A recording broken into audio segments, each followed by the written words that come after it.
20 април, понеделник, добро вечер, почитувани гледачи. Дебат на 24 анализа вечерва политичко и економско аргументирање на мои соговорници, представници од власти и од опозиција, од законодавниот дом, од мојата лева страна, Љупчо Пренџо, ВМРО од ДПМН. Добро вечер. Добро вечер, благодарам за можноста и поздрави што не следат. Јована Тренчевска, само добро вечер. Добро вечер, благодарам за поканата и поздрав до сите гледачи на ТВ24. Илир Хасани, Дуи, добро вечер. Благодарам за поканата. Ке дозволите со Тренчевска да почнем. Вечерва во овој момент СДСМ одбележува, има свеченост по повод 35 години од постоење на партијата, како и секој организам, така и тој нели, со падови, со подеми и така натаму. Но СДСМ замина во опозиција по последните избори, како што ќе рече власта, длабока опозиција, го изгуби приматот на водечка, една од водечките партии во државата, и сега и остана епитетот од крајност во крајност, од бранители на државните интереси до предавници на националните интереси. Сега 35 години потоа, денеска каде е СДСМ? Денес го прославуваме 35 годишнината од формирањето на Социјалдемократскиот сојуз на Македонија со свечена седница на Централниот одбор и со повикани гости, и се уште трае коктелот на кој што се присутни голем број на членови, голем број на медиуми и голем број на граѓани поддржувачи на Социјалдемократскиот сојуз на Македонија. И јас би рекла дека Социјалдемократскиот сојуз на Македонија е држотворна партија која што секогаш кога државата се наоѓала во тешки моменти го исправувала патот на Македонија. Ќе започнам од 2001 година, конфликтот, подпишувањето на Охридскиот рамковен договор, 2015-2016 враќањето на демократијата и на заробената држава, враќање на демократија во државата и на слободата на говорот, и 2020 зачленувањето во НАТО. Тоа се придобивки за државата, тоа се работи кои што Социјалдемократскиот сојуз ги направил во минатото, и единствена партија која што имала храброст да направи вакви важни, да донесе вакви важни одлуки за државата. Така да предавничка партија, тоа го оставам на вокабуларот на ДПМН, затоа што тек ќе се види во период кој што доаѓа кој мисли добро на државата, а кој е предавник, кој мисли само за личните интереси. Во моменти и кога сме знаеле дека одредени одлуки ќе бидат на штета на рейтингот на СДСМ, сме ги носеле за доброто на граѓаните и за доброто на државата.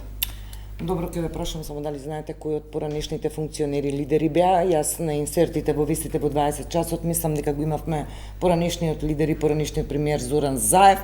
Поранешниот лидер и поранешниот премиер Зоран Заев, поранешниот лидер и поранешниот премиер Бучковски, професор доктор Владо Бучковски, поранешниот лидер и поранешниот председател на владата Димитар Ковачевски, така да беа голем број на поранешни функционери, на луѓе кои што можеби во моментот не се активни во органите, но меѓутоа со доаѓањето покажаа дека се со Социјалдемократскиот сојуз на Македонија. Добро, Црвенковски не го видовме на инсертите. Пренџо, да не сакате да честитате на роден ден, сепак кога е роден ден? Посакувам, се разбира, дека ми секој роден ден од Социјалдемократскиот сојуз и посакувам да се вратат на корените на кој што партијата, кој што формираше Киро Глигоров и основните постулати на социјалдемократијата во државата, кога се значеше нешто стожер во македонското општество и што е можно поскоро да ги напушта според мене, сакам да бидам погрешно сватен и тоа арогантно сватен, што е можно повозно да ги напуштат постулатите со кои што Зоран Заев ја водеше политичката партија. Затоа е нова Дередже сега. Дередже, само да тоа дефинираме, нова Дередже. Нова состава во која што политичка партија која што некогаш освојувала по 450.000 гласа, по 500.000 гласа, се сведе на политичка партија која што освојува околу 120-130.000 гласови, од тој експерт кажав нова Дередже, бидејќи иста таа политичка партија кога беше формирана од страна на Киро Глигоров и некои други тогашни видни челници во македонското општество, значеше политичка партија која што е стожер на македонштината и македонските национални интереси. Хасани, ајде во овој дел да да ве вклучам како заборет. Обично ја очекувам роденденска торта да ни донесеше колешката, меѓутоа ќе надокнадиме утре во собрание. Значи, нека ве честит празникот. Исто, кој Пренџов, ја посакувам партијата на некој начин да се врати за да може да се балансира демокрацијата во нашата држава, да нема ваков дисбаланс, затоа што секој ваков голем дисбаланс и голема разлика е штетна за демокрацијата во било која држава. Затоа и посакувам за да се повратите со што поголем број, за да може, знам дека вие страдавте ради државнички моменти, меѓутоа сепак проеките се такви какви што се и посакувам што побрзо да се вратите во теренот. Добро. Да влеземе со темава што е актуелна, малку ќе ја поврзаме и со европската интеграција, тоа со оној реформски пакет на закони во правосудството. Деновиве регионалните медиуми пренесоа една интересна изјава на Марта Кос дека се доведени во прашање парите од планот за раст за земјите од Западен Балкан поради неиспорачување на резултати и неисполнување на реформи. Па во делот таа изјава се пренесува како брифинг, 30 јуни е последниот датум, одложување цела година и повторно се нотира дека Брисел не е задоволен. Во таа изјава што се пренесува од регионалните медиуми се вели земјите од Западен Балкан не се иззема ниту една од нив, не се потенцира пак ниту една која назадува, како пакет. Ние денеска во собранието ја туркаме процедурата за еден од тие важни закони, закон за Совет за јавни обвинители.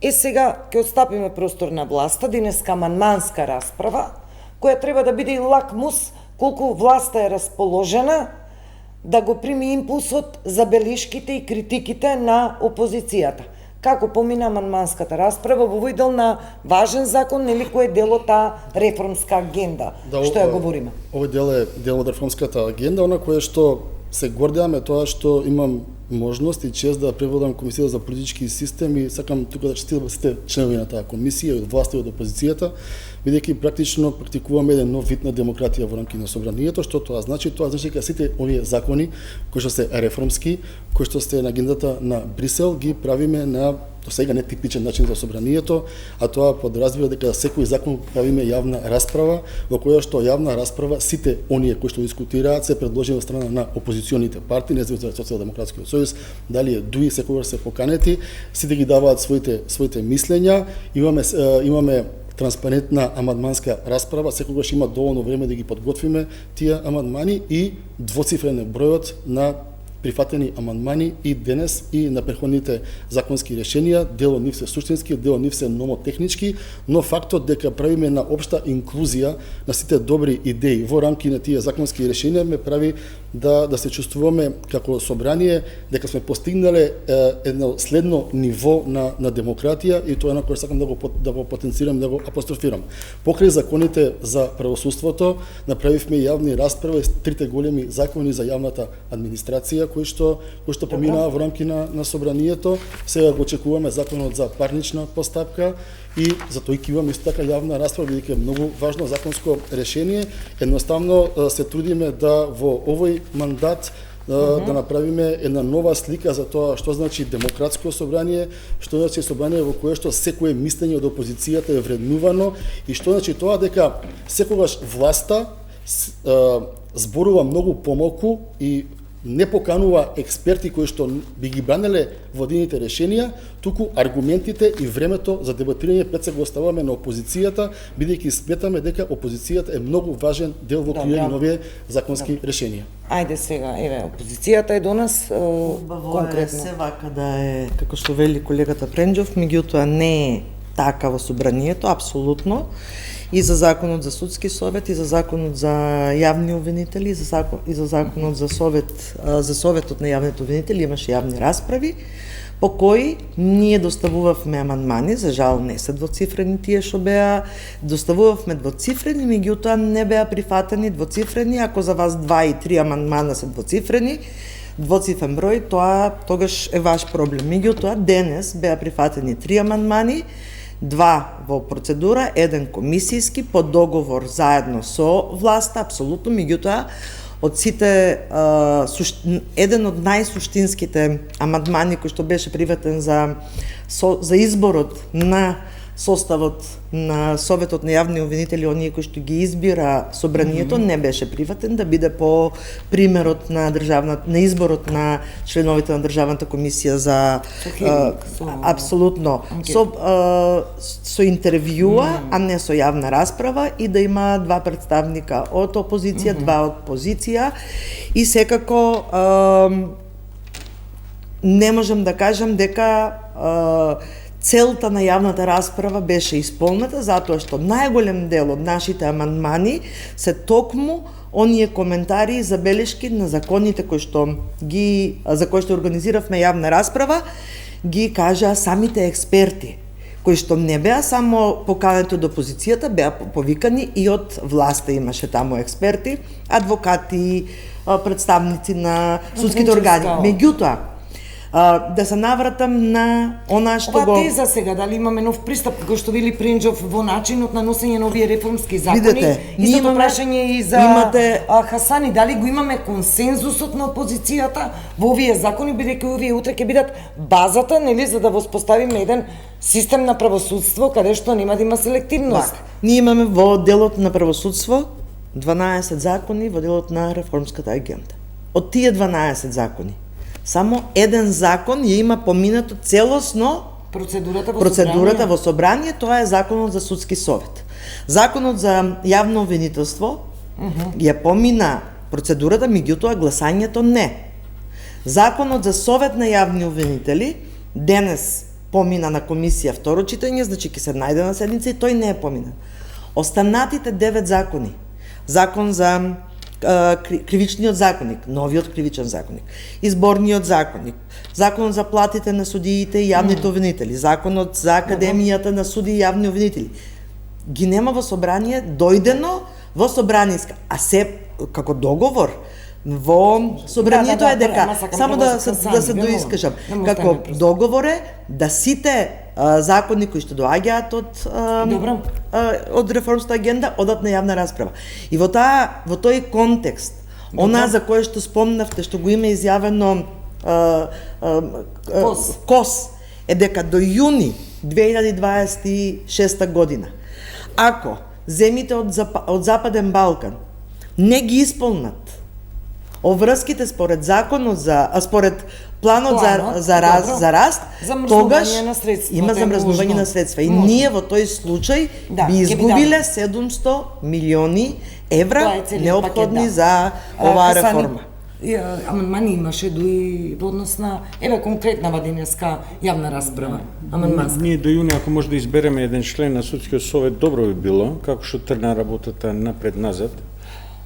Дуи имаше амандмани. Затоа јас сум песимист и се согласувам со тоа дека ние до јуни нема да можеме ништо да правиме во однос на целата ова реформска агенда, и тие средства, односно пари кои што се планирани за Македонија, ќе идат, ние ќе се занимаваме уште со плаќање на кредити, кои што ќе е болно исто така за државата. Место да земаме ние грантови од Европска унија, ние повторно се враќаме и земаме кредити од вамо и од таму, за да можеме да завршиме некои основни елементарни работи на нашата држава. Дуи имаше неколку амандмани, од кои што точно е Пренџов дека се прифатија 3 амандмани, за разлика од претходно, кога не се прифаќаше ни еден амандман, туку и не се прифаќаше ни немаше шанси да се коригират било во која инстанца на носење на закони. Не се почитуваше уопште опозицијата, затоа ви честитам сега, и ние сме радосни дека нешто се дешава, знаеш, позитивно. Меѓутоа, на крај на денот, на крај на годината, ќе има извештај во реформската агенда за тоа колку се прифатени амандмани, и таму ќе видиме точно дали идеме како што треба или не идеме како што треба. Генерално, ова е добра иницијатива за да се прифатат амандмани, затоа што тие амандмани ја не сум ги правил. Јас стварно не можам у некои моменти ни да ги разберам тие амандмани, затоа што се многу стручни, многу професионални, многу се длабоки, и некогаш ми е многу тешко и да ги интерпретирам, да бидам искрен. Кога се работи особено во судскиот дел. Да беше во во медицината многу полесно ќе ми беше. Меѓутоа го поздравувам чекорот дека се почнува да се размислува демократски во ова држава. И се надевам дека ќе продолжиме да ги почитуваме тие закони кои што ние ги носиме, а до сега што не ги почитувавме. Се надевам затоа што морам да потенцирам чувствата, ние нема да можеме да ги ставиме у закон. Ако ние почнуваме да ги интерпретираме чувствата, тогаш ќе треба нешто друго да се занимаваме. Ние сакаме чувствата не може да ги внесеме во законите. Ќе поразговараме, да. Сакам да кажам неколку работи. Благодарам колега Хасани. Например, денес прифативме повеќе амандмани од Социјалдемократскиот сојуз, претходниот закон беа повеќе од ДУИ, бидејќи што сакам да кажам? Прво и основно сакам да кажам е дека лично не сметам дека на секоја тема ние мораме да се делиме на власт и опозиција. Правосудството е рак рана на општеството, а во општество понекогаш живееме и ние, и вие, и тие, и сите ние во општеството. И затоа се трудам кога разговарам за правосудство, кога разговарам за овакви работи, да не се делиме на власт и опозиција. Второ, почитувана колешка Тренчевска, да бидеме на чисто. Двете концептуални разлики кои што ги имавме во двата закони. По првиот закон за обвинителство ви прифативме амандманите, освен еден амандман кој што беше навистина суштински, тоа беше начинот на избор на обвинител. Но честно е да се каже дека вашиот концепт за избор на обвинител подразбира промена на устав, а не на закон. И ние рековме, добро, но ова треба да се смени уставот. Ние уставот не можеме сега да го смениме. Вториот концепт, кој што денес од тие суштински амандмани еден не е прифатен, е начинот на избор. Вие предлагате еден избор, како што е во ДКСК, а државата, Министерството, со поддршка на Венецијанска комисија, предлага избор на суди, односно на Совет за јавни обвинители, каде што повторно ќе има и граѓански сектор, повторно ќе има претеници од опозицијата. Само начинот и концептот е различен. Добро. Но другите амандмани кои што беа уврска со извештаите, кои што беа со роковите, кои што беа со дисциплинските и работи кои што излегоа од самата јавна расправа, ние ги прифативме бидејќи сметаме дека тоа е за општо добро. Дали ќе имаме добро отсуство или не? И трето, да видиме. Само да поентирам. Ама сега да поентирам уште на работа. Во интерес на јавноста сега ќе го кажам последно, а тоа е следното. На првиот, условно кажано, чекинг или првата проверка до каде се државите од Западен Балкан во исполнување на овие критериуми, Република Македонија беше прва и прва ги доби парите од Брисел. Имаме 30 јуни, имаме рок, точно е дека имаме уште неколку закони, точно е дека вие сте во работна група на дел од тие закони кои што се случуваат веќе во рамки на министерствата и до 30 јуни заедно ќе ги донесеме. Јас се надевам и ве повикувам тоа да го направиме со консензус. Ќе не поздравиме целокупната македонска јавност, бидејќи пак ќе кажам, ние за мерки можеме да разговараме, можеме да дебатираме кога е судство, обвинителство, надворешна политика, образование, здравство, не можеме да се делиме на власт и на опозиција. Тоа е мојот апел. Добро. Апсолутно се согласувам дека е во интерес на државата. И се што е во интерес на државата, СДСМ го поддржува. Меѓутоа, флексибилноста на власта мора да се покаже. И тоа дека законот за Совет на јавни обвинители, Венецијанската комисија, извинете колега, еден предлог беше испратен до Венецијанската, кај нас во собрание стаса друг предлог. Венецијанската комисија, колега, го посочи изборот на членови на ДКСК како еден од најдобрите избори за да може да имаме судство во кое што државата нема да, правосудни органи во кое што државата нема да се меша. И тоа не треба, тоа е во интерес на граѓаните да им го образложиме. Еден закон праќате во Венецијанска, друг во собрание.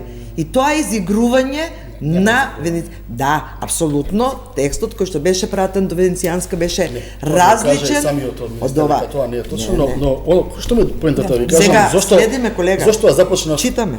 Зошто започнав оваа дебата со тоа дека се гордееме и јас и вие заедно треба да се гордееме колегата Хасани. Затоа што почитувана колешка донесовме, како што кажат вие, уште гласање остана, се е завршена целата постапка, закон за јавно обвинителство. Поесовме демократски, со јавна расправа, со прифаќање на мани опозиција.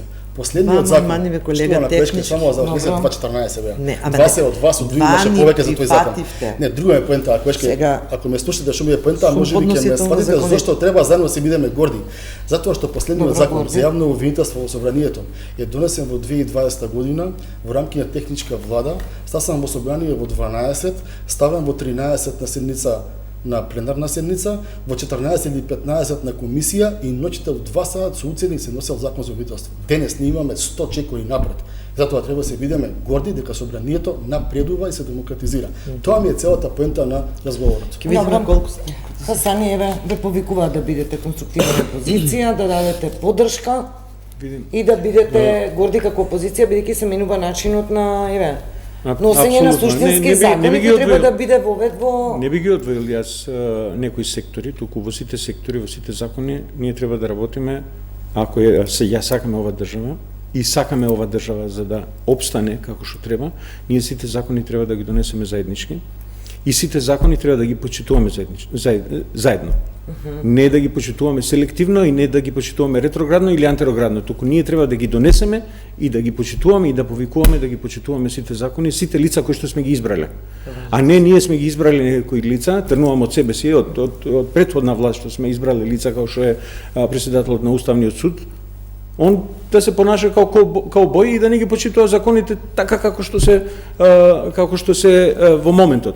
Он си дозволува дури да интерпретира и да кажува дека овој закон е добар или не е добар, место да го почитува законот, тој што е и уставот за кој што работа тој е донесен.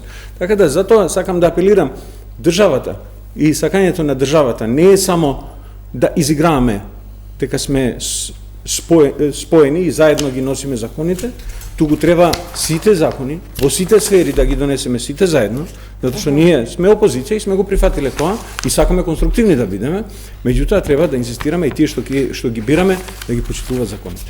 Така Добро. Знаете што сакав да ве прашам, денеска се поклопи оваа изјава на премиерот, односно беше во форма на соопштение, средба на премиерот со представници на амбасадите овде, со странски дипломати, апропо информацијата која излезе вчера, што ја споменав, за земјите од Западен Балкан и реформската агенда. Пак се враќаме на неа, а овој закон денешен е дел од неа. Па денеска во соопштението на премиерот вака се вели: реформската агенда повеќе не е само план на хартија, таа дава конкретни мерливи резултати. Напиша премиерот Христијан Мицковски на Facebook било објавата, се разбира.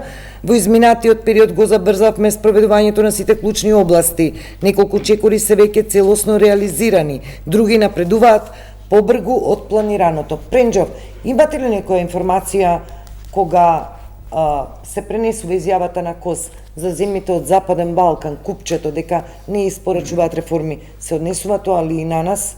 Бидејќи ова денешново целосно се коси со тие брифинзи што доаѓаат од Брисел. Јас истражував денеска и пред да доаѓам на емисија, касно завршивме со комисијата, се спремав и видов дека тоа и во самата најава, на кој што можев да го видам неофицијално од Брисел, дека се однесува на определени реформи за Србија, и тоа не е официјално кажано дека е за Србија. И јас затоа кажав и во мојата изјава преходна, тоа е дека на првата проверка која што беше, до каде сме со планот за реформите, Република Македонија беше прва, односно имавме направено највеќе реформи од сите држави според процентот на реализација. И факт е дека ние први ги добивме парите. Очекувам до 30 јуни се она што е наша домашна задача, а особено наша домашна задача од аспект на легислативата во собранието да биде завршена. Затоа ви кажав, овие закони се веќе завршени, парнична веќе е влезен во рамки на собранието, закон за влада исто така влегува во рамки на собранието и очекувам многу брзо од денеска кривичниот закон и закон за кривична постапка да влезат. И најавувам дека да, 2,5 месеци. Точно. И најавувам дека за сите овие закони ќе продолжиме како политичка номенклатура да правиме јавни расправи Добро. пред медиуми, пред граѓани со цел Добро. секој да знае за што се залага. Да, не се. Добро. Министерство за економија има Зборуваме области. за присуството сега. Не, јас зборувам за Не, планот за сега раст. испорачуваме како Министерство за агенда. економија. Се уште не е завршено врската и во Министерство за дигитална трансформација. Се уште не е завршено врската и во Министерство за финансии. Имаме, еве го планот за раст со активности кои што мораме да ги завршиме до 2025-6 јуни. Малку време имаме, многу време изгубивме досега да дел од овие закони можеше да поминат. Ако институциите работеа посветено и забрзано, за да можеме да ги зачуваме овие пари и да не ги земат назад Европската Унија. Добро. Ние ги земале и се бидеме до 30 јуни повторно први да ги добиеме. Треба да за сме разлика од други магионичари држави. до 30 Не, јуни, не треба само- дека се не сретнеме треба и пак, няма ќе да зборуваме бидеме, се дека до разбира, 30 тука сме, јуни да, апсолутно. тешко е да се остварат сите овие. Бараат и Бадентер да подсетиме во... Ма не и Бадентер. Го Не се бара- не се дојдени во собрание. Не, да дојдат го предпоставуваат Бадентерот. Да, Хасани. Да, Бадентерот нема да се злоупотреби никогаш за европска реформа и европска агенда. Кога велите вака нема да се злоупотреби, нема што да се- значи тоа? Нема да се злоупотреби. Нема да се гласа по секоја цена ако не се Во ниеден согласувате? случај, туку напротив, сите закони кои што се во реформската агенда, ние, као партија, ние ќе ги поддржиме.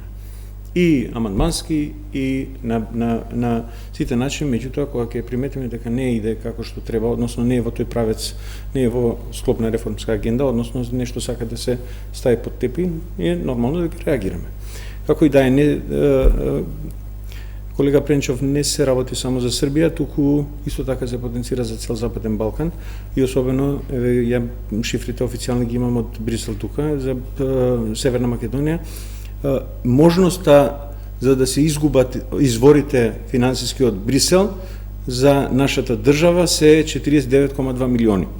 До ако не ги исполнуваме не исполнуваме реформската агенда до ова. Така да не се работи за цел Западен Балкан се 710 милиони, меѓутоа за Македонија се работи за некои 50 на милиони, кои што така да не се работи само за Србија, да не се дефокусира јавноста, односно да биде информирана дека и ние сме во таа истата ситуација и можеме да ги изгубиме тие средства, затоа треба малку да се обрзаме целата работа. Добро. И не да ја обрзаме, да ги донесеме законите согласно европските стандарди. Не е само да забрзиме и да донесеме нешто кое што ќе биде надвор од стандардите на Европската Унија. Така да, посакувам да помине се, затоа што тоа е за државата, за граѓаните, меѓутоа законите мора да бидат и внатре да бидат вградени препораките и на Венецијанската комисија и на оценската мисија и флексибилноста на власта да прифати амандмани и сугестии од опозицијата. Претпоставувам дека сега конечно се согласуваме дека е наш заеднички интерес ова, дека не треба зделиме на власт и на опозиција, не за 49 милиона евра. За 4,9 евра да биде, треба да си ги донесеме, бидејќи тие пари нас не следуваат доколку си ја завршиме домашната задача, а таа ќе ја завршиме доколку работиме сите заедно за интересите на граѓаните. Тоа го почнав така како почнав целата ова вечер. Дај на некој начин да ги добиеме тие средства, затоа што онака кредитот од Кина ни е повлечен. И сега планот се иде со домашните банки, а домашни банки ги земат од нас, од граѓаните, така да од кај ќе земат домашните банки? Па не мора да земаат доволно да не даваат ефтини кредити, да. штетата ќе биде направена. Хасани, споменавте во овој дел, сакам да прокоментираме онаа изјава на премиерот, бура на реакции, сега додека говориме дека треба да изградиме здраво судство, да го правиме судството кој има доверба во износ, во висина од статистичка грешка 2%, ние сведочиме на изјава од премиер, кој не еднашка ја повтори, мислам, повторно истата изјава, рече сигурен сум, првата беше верувам, потоа беше убеден, верува дека ќе има процеси, чувствува дека ќе има процеси за поранешни функционери, не кажа дали се на СДСМ, дали се на ДУИ, но кажа на опозиција. Различно беше протолкувана, чувствителен на моментот, бидејќи што току добивме нов републички јавен обвинител во кој ни се вложени сите надежи дека ќе постапува неселективно и сега ја добиваме оваа изјава која доаѓа од премиерот, нели? Борбата со криминалот треба да биде неселективна. Не треба да биде опозицијска, само за опозицијата. Не треба да биде само за да се расчисти некој терен од порано и тоа на неселективен начин. Колку изјави сме слушнали до сега на многу високи говорници, каде што се обвинати и се дадени докази за разни ситуации и до ден денеска немаме никакво разрешување. Тоа се интерпретира надоле као политичка калкулација со кривичните, како се вика, процеси во нашата држава. И јас за тоа апелирам. Не е убаво да се почувствува. Иначе ги треба да почнеме тие чувства да ги ставиме по законите. Ние одма ќе бараме сега начин како да ги ставиме по закон тие чувства. И таква асоциација асоцира непријатни чувства кај луѓето, кај граѓаните. Во која смисла? Дали премиерот ја саботира функцијата државен обвинител? Дали знае можеби нешто што ние не го знаеме? Он има врска, премиерот има врска да знае тоа што ние не знаеме. Меѓутоа не е убаво ни тоа да го деконспирира и особено граѓаните сега чекат што се тоа чувства од кои што премиерот ги има. Мислам тоа е за мене, неќам ни уопште да го коментирам.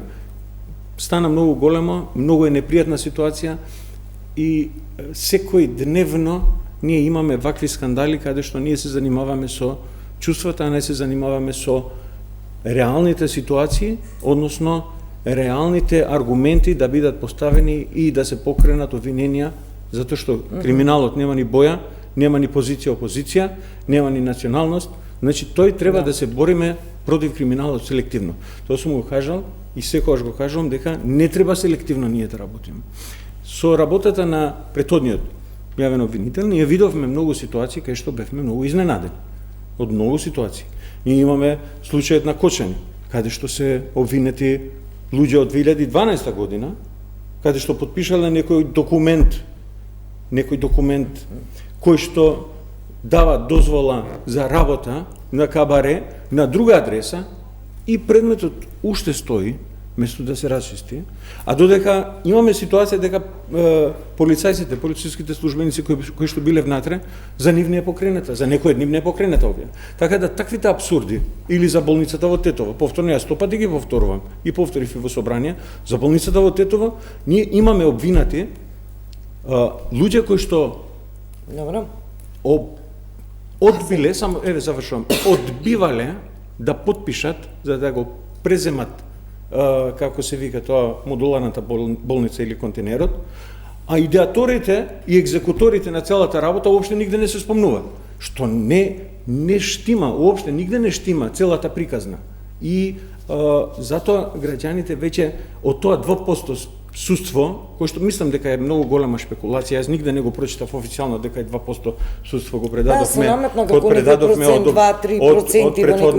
Од претходната власт на сегашната власт. Мислам дека сега ако се направи некоја анализа реална, тоа имам чувство дека тоа 2% е помало од 2%. Помало од 2%. Тренчевска, вие па имате чувство дека премиерот се плашал по падот на Орбан, така пишуваше во соопштението. Вака, во изминатиот период, и како пратеници меѓуто и јавноста, многу често од собраниска говорница, премиерот даваше задачи на јавни обвинители.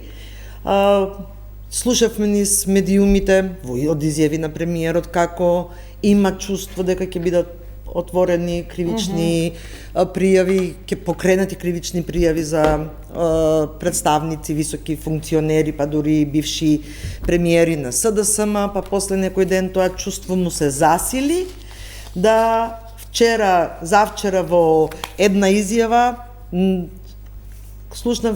слушнавме за чувства, туку дека не сакал да влијае на работата на правосудните органи. И сега, кога држава не се води со чувства. Држава се води со разум.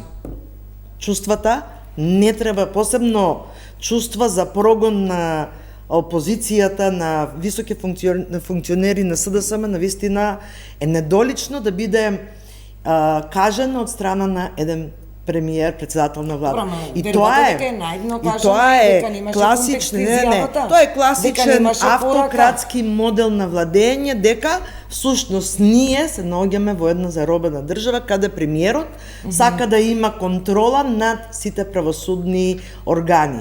Тој да биде и судија, тој да биде и кадија, така да Добро. навистина не можеме ни да го разбереме. И онаа што го вели дека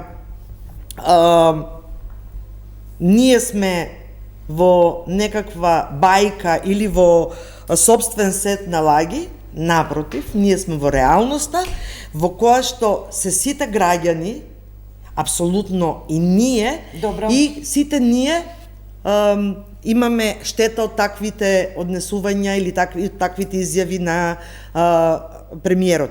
И на крајот само, токму од сите овие причини, поднесовме и кривична пријава до јавното обвинителство против председателот на владата и очекуваме јавното обвинителство што поскоро да покрене Добро. постапка и да го повика на разговор за да видиме Кривично зашто се работи. По кој основ е кривичната? По само три за- основи се, Да. по три основи е кривичната пријава, по три различни члена за нееднакво, за ако навистина не знаел, тогаш има кривична, тогаш има или изнесува лаги, тогаш има политичка одговорност. Меѓутоа ако знаел за пријавите и тоа го зборува, тогаш има кривична одговорност.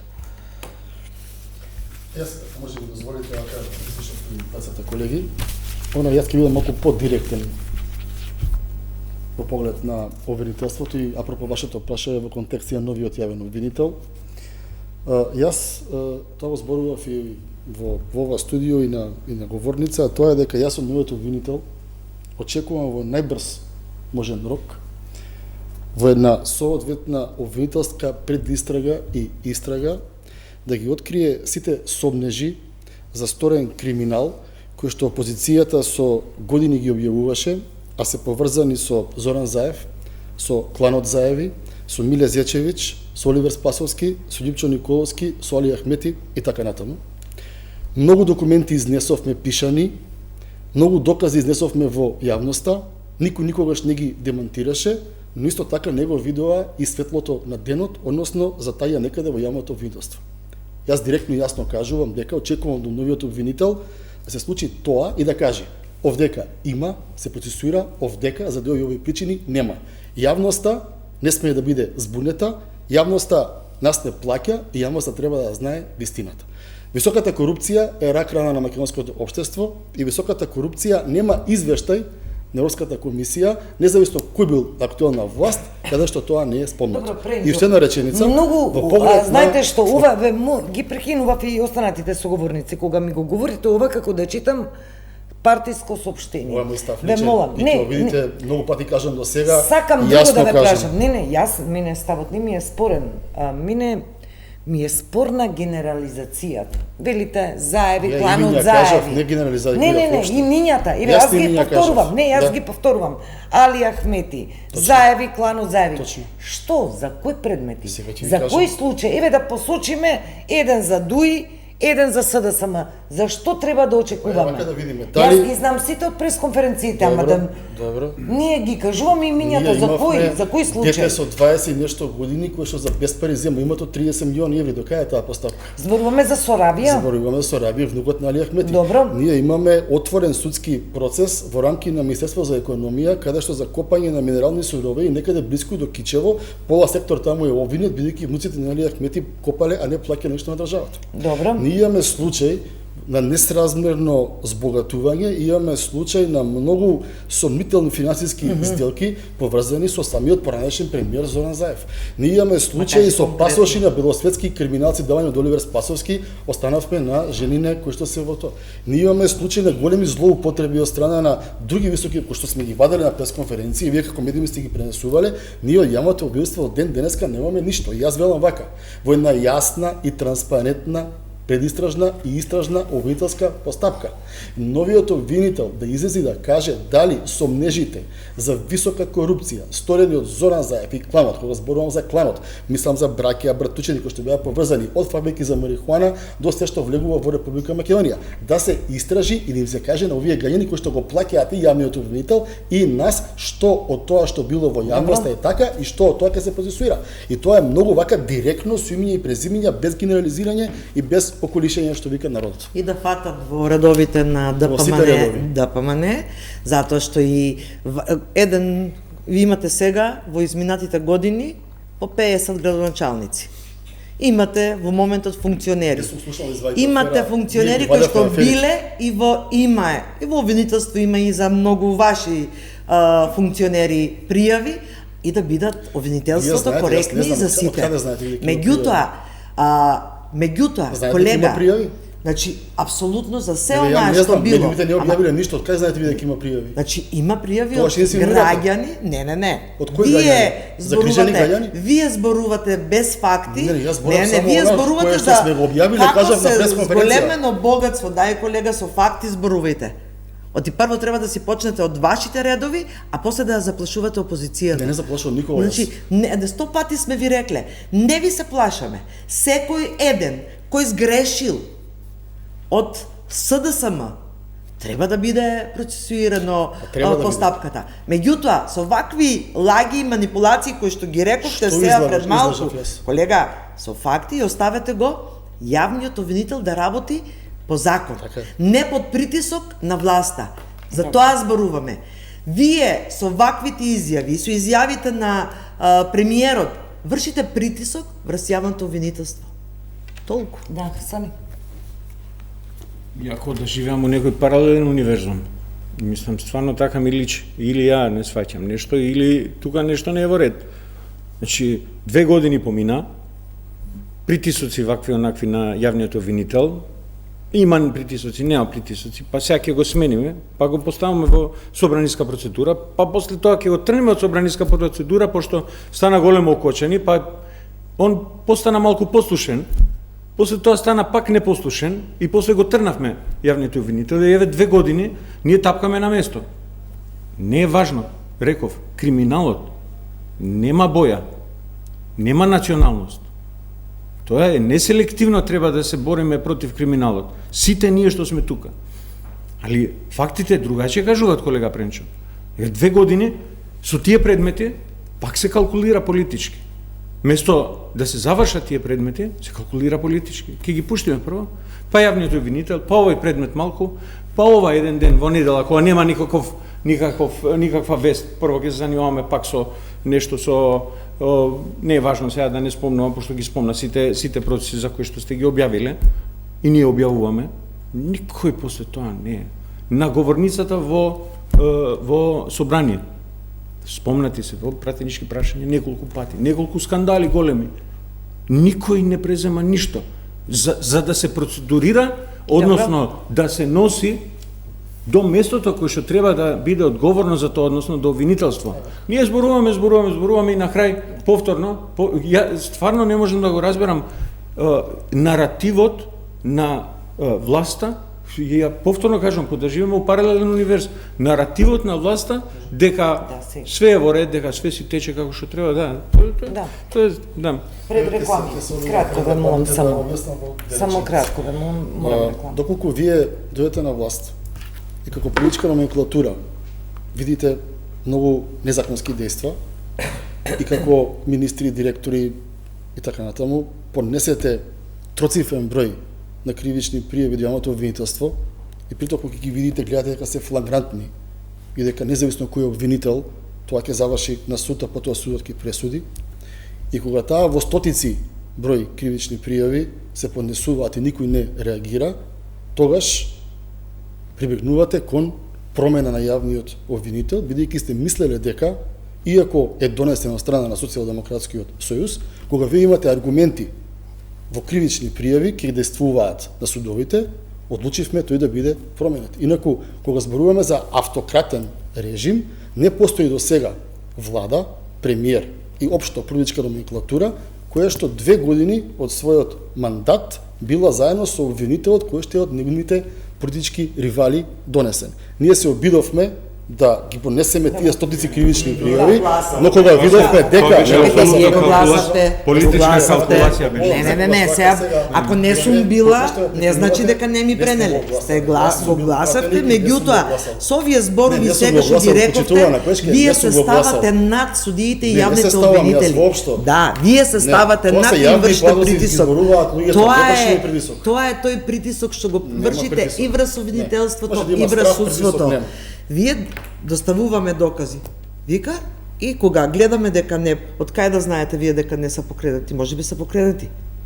Од кај знаете вие дека не се покренати? Не ви одговара. И си најдовте друг што ви одговара, го сменивте, не, колега. За овој обвинител никој немавте една забелешка како опозиција. Имаме забелешка. Немаме забелешка за биографијата, имаме забелешка во контекстот во кој е ставен и од која политичка партија е предложен. Затоа што вие сакате заробена држава, вие не сакате демократија и судството и обвинителството да си работи по закон. Туку вие како ќе кажете? Правиме една кратка пауза за реклами и продолжуваме за кратко со вториот дел од емисијата. Останете со нас. Уапсо, битно е постапката после, што ќе излезе. Ние штитиме, не треба никој да штитиме, тоа сакам да ти кажам. Абе, со двајца не може да се расправа, не за некој што дали крадел или не крадел. Да ти каже обвинителот кој што правил. Тоа викам да не се во во програма сме, да. Малку сакам простор да остапиме околу овие мерки некако. Овие политики точно важни се, бидејќи врз правото и правдата почиваат сите останати состојби и сегменти на општеството, но во меѓувреме мора да живееме, мора да наточиме бензин, мора да испазариме и така натаму. Хасан и Сола, сакам да почнам. Денеска видов податок, мислам, денешен е синдикална кошница 1120 евра, мислам, некако така ја пресметав. 68.797 во евра ми испадна некаде 1116-1117 евра. И сега, интересна е повторно изјавата на премиерот, тоа е функција, мора да се повикуваме на тие изјави. Македонија е трета земја во Европа според начинот на кој што се справила со оваа криза. Кога велам криза, нели? Пред се мислам цени на бензин и останати поскапувања, да не играме со бројки, важно годишната инфлација во март 4,9% во споредба со март лани. Годишната. Сега прашувам вака како опозицијска партија, како ги перцепирате мерките на владата, потезите досегашни на владата? Во однос на актуелната криза, кој што моментално е со Хормузовиот таму канал, се дешава и мора да реагира владата. И ја мислам дека коректно се реагира во однос на корекција на цените на нафтата. Меѓутоа, значи, не поминува кај народот, не можеш така лесно да помине кај народот такви изјави дека ние сме најболи во третманот на кризата. Затоа што секој граѓанин, ја макроекономијата не ја познавам. И не можам да ја сватам добро. Меѓутоа, микроекономија ја познавам многу добро. И кај да седнеш на секоја маса и гледаш дека луѓето веќе не се зборувам се за кошничка и за да не играме со бројки, затоа што после тоа ги кажав како податоци. Меѓутоа кај да седнеме, нема поголема инфлација со чувства на граѓаните. Значи, граѓаните почувствуваат тешка инфлација во моментот заради тоа што имаме минимален раст на платите во однос на максималниот раст на цените и во прехранбените продукти. Да не зборувам сега за нафтата, затоа што тоа индиректно е врзано и со све друго, све остало, меѓутоа е актуелен проблем. Моето прашање беше како опозицијска партија, дали сметате дебатата во општеството е таргетирани ценовни мерки, но и таргетирани мерки за најранливите категории на граѓани. Кога зборуваме најранливите, ги сметаме овие сиромашните, корисници на социјални надоместоци, така натаму. Дали државата треба да таргетирано да помогне кај нив сега, како да кажам, тоа се таргетирани мерки? Апсолутно да. Тоа треба да се конкретно да се стави на, како се вика, на некаква рамка за да може да им се помогне на луѓето кои што не може да врзуваат крај со крај. И тоа е многу апсолутно многу важно за да ги селектираме тие луѓе, иако кај нас многу тешко се селектират затоа што основите за селектирање на тие луѓе се така се некогаш под наводници и ќе биде проблем, меѓутоа не е важно, важно е мора да се има и таргетирана помош, меѓутоа ан женерал ние паѓаме по однос на микроекономијата и тоа многу се почувствува доле кај народот. Реално во однос на останатите мерки, ние и последното што беше кризна прогласување на кризна состојба, јас дојдов специјално за да го гласам тоа заради тоа што стварно сакаме да помагаме. Тоа се некои мерки кои што владата мора да ги преземе. Како што ги преземе претходната власт, кога имавме кризата со како се вика со енергетската криза во Украина, пред тоа имавме кризата со ковидот. Така да таквите работи ние дефинитивно мора да ги подушуваме и владата мора да реагира на тие моменти. И соодветно у ситуации се реагира. Меѓутоа проблемот е тоа што сума сумаром чувството кај граѓаните е стварно многу лошо и ние пропаѓаме секој ден повеќе. Тоа е наистина така, бројките се едно, реалноста што ја живеат граѓаните, па и прашањето е колкав корпус од граѓаните ја живеат таа потешка реалност, е сосема друго прашање. Интересно беше извештаите на инспекцијските служби на инспекторатите покажале дека имало пораст на цените за 0,4% кај одредена група 55 основни прехранбени производи во периодот 2 месеци февруари-март, а инфлацијата беше 4,9% според Државниот завод за статистика. Сега методолошки се различни тие две работи, но се многу различни и бројките кои зборуваме за основните прехранбени производи. Ајде еве сега. Морам да поправам во интерес на јавноста. Не е така. Иста е методологијата, но споредбата е различна. 4,9% имаме инфлација од март 2025 и март 2026. Да, годишната, така ја кажав јас. 0,9% е инфлацијата од февруари, кога започна кризата за февруари, во споредба со март 2026, чисто да бидеме прецизни. Иста е методологијата. 0,9 е од февруар до март, а 4,9 е од лани до сега. Не, Да, точно, бидете сигурни дека е така. Да, ма вие цитирате Завод за статистика, јас цитирам извештај на инспекторатот што му беше доставен на премиерот. Тие се 0,45 што ги кажате се други. Тоа за 55 основни производи, 0,45 е покачено на нив, 1,45 на кажав, да, токму јас февруарската инфлација не ја анализирам, само годишната. 0,9 до март. Да. Март во споредба со март е 0,9 во корист март инфлација има. Значи март во однос на февруар, тоа е месечната, но јас не спомнав. Ја кажав само годишната. И сега ајде да оставиме простор на опозицијата и во овој дел и одиме со ваш коментар околу мерките. Видете, навистина е неверојатно кој ќе слушнеме дека согласно извештајот анализата на ММФ ние сме трета земја по квалитетна мерки. По превземени мерки. И убаво го видов извештајот на ММФ, барав да најдам каде Македонија е спомената како трета земја, никаде не е спомената. Онаа што треба да се знае, кога ММФ зборува за мерки како процент од БДП, тоа значи колку државата потрошила. Добро. И кога ММФ го прави извештајот, не рангира, не мери успешност на мерките, туку анализира фискални трошоци, опишува кои типови на мерки кои држави ги превзеле и предупредува на последиците од превземените мерки. Значи, ова анализа што ја прави ММФ е техничка, со одредена методологија и статистичка, односно квантитативна, брои колку мерки се превзеле. А не е спортска табела со медали за да дава медалја за прво место, за второ и за трето. Нема спомнато ниту во еден сегмент дека Македонија е трета во Европа. Кога ги брои мерките, ММФ со методологијата ги брои мерките, да се докажам, превземена, донесена одлука за кризна состојба. Тоа е една мерка и тоа го брои. повторно донесена одлука за кризна состојба, значи продолжување на кризната состојба, мерка за акцизи, мерка за ДДВ, повторно се продолжува мерката за акцизи. И така ги брои.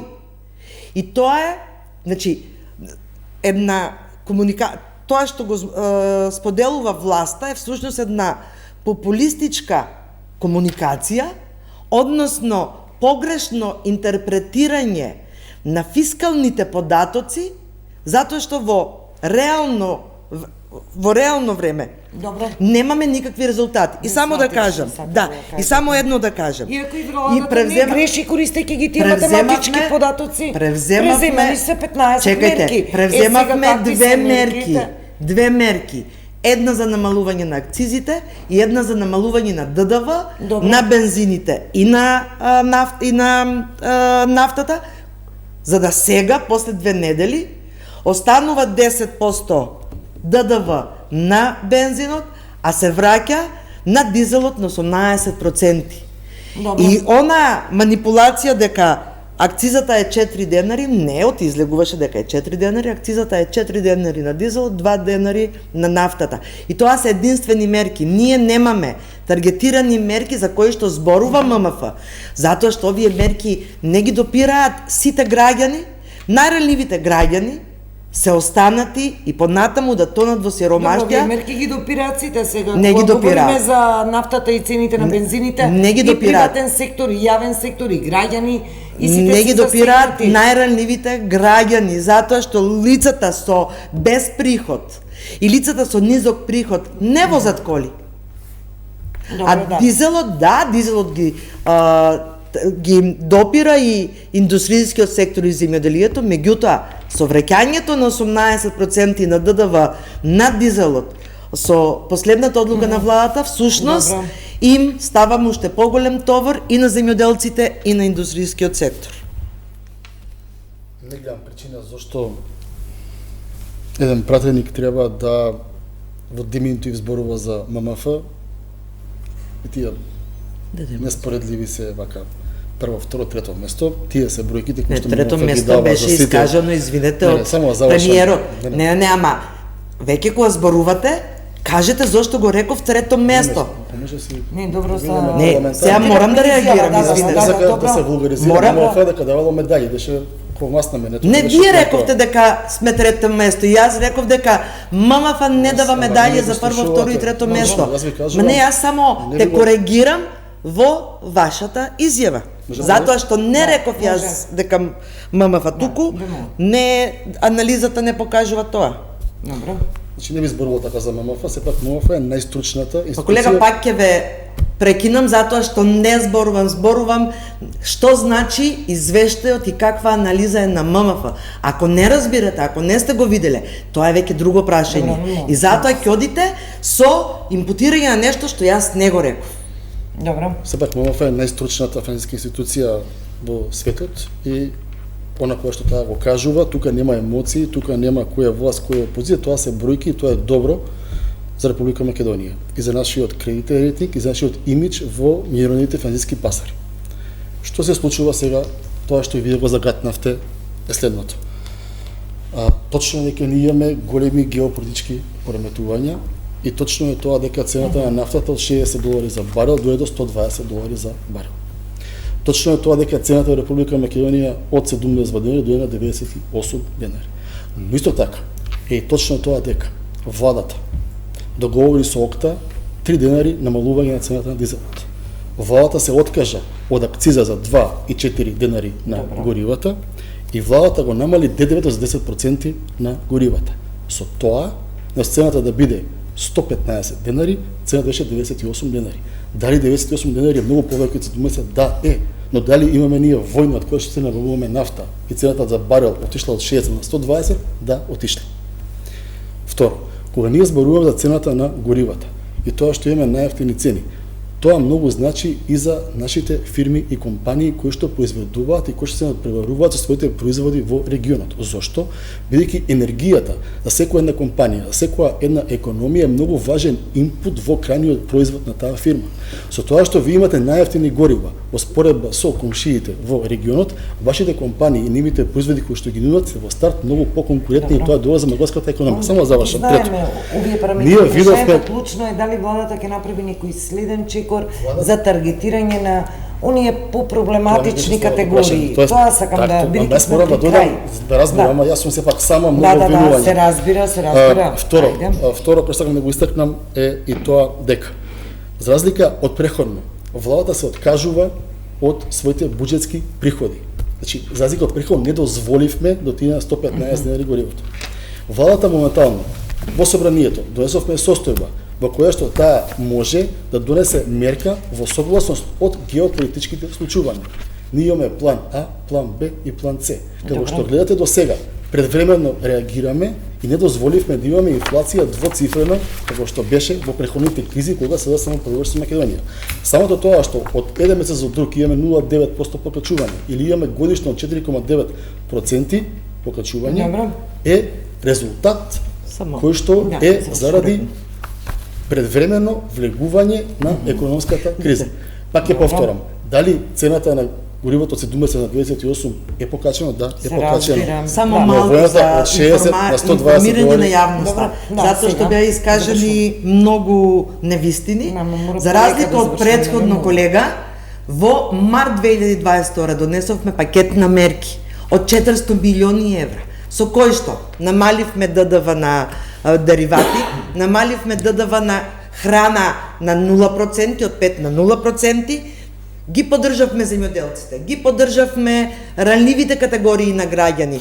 Донесовме и во март и во октомври 22 пакет на мерки со кои што не само што се откажавме од приливот во буџетот, туку заштитивме голем број на ранливи категории на граѓани. Така да кога зборувате, ве молам да ја зборувате вистината. Тоа е на кое што граѓаните реагираат затоа што само манипулирате со фактите, ги испревртувате фактите, изборувате дека претходната влада ништо не превзела, а вие се сегирате, вие имате преземно 2 мерки за најранливите, ништо не преземате. Многу кратко ќе бидам. Не може да се релативизира тоа трето место, како и да се каже.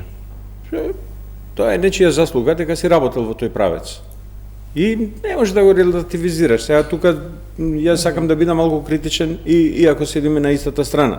Меѓутоа, кога стварно треба да се критикува и власта. Има преземено некои мерки кои што според некоја методологија стигнало до некоја бројка дека сме трето место фатено, без обзир на тоа. Така се пише. Извештајот не рангират. Зошто не разберат дека во извештајот ММФ не рангира? Ја не сум го видов, никаде не спомнува. Ама сте го прочитале ли извештајот? Да, не сум го прочитал. Па како може да кога не сте го прочитале, да кажете дека некој релативизира? Го прочитав извештајот, нема рангирање, не спроведуваат, не даваат анализа на успешност, колега. Туку велат колку државата потрошило спрема процентот на БДП. И затоа ве молам, немојте да зборувате дека некој релативизира кога го немате прочитано. Такво чувство имам дека го релативизирате нешто што ја ничам ни да брана, меѓутоа треба да бидеме коректни. Не треба ни да бране, треба да бидеме коректни и затоа да кажете дека не сте го прочитале и не може да каже дали некој релативизира или не. Не, ја сакам само да интерферирам и имам право да интерферирам во тоа. Апсолутно, јас ви кажувам дека нема рангирање, нема обем на трошење според процент на БДП, не се мери успешност. Се согласувам дека не. Но владата може и анализата на владата може да се извлече заклучок ако се направи тоа е популистичка комуникација. Тоа е популистичка затоа што другите земји имаат Шпанија, Италија, Германија, Франција имаат превземено голем број на мерки и во делот на замрзнување на цени на деривати, и во делот на ваучери за енергенси, и во делот на ранливите категории на граѓани, а не само 2 мерки. Тоа ми беше целта. На тема, Ајде, ќе видиме како ќе се одвиваат цените, мора да завршуваме, брзо истече времето. Актуелни ќе бидат овие теми, не чекаат и политички турбуленции во Бугарија, да ја споменам, нова, се очекуваме стабилна влада предводена од Радев, можеби тука ќе имаме некое деблокирање на тие евроинтеграции што ги посакуваме сите, а можеби и нема, ќе видиме многу теми во периодот што предстојат.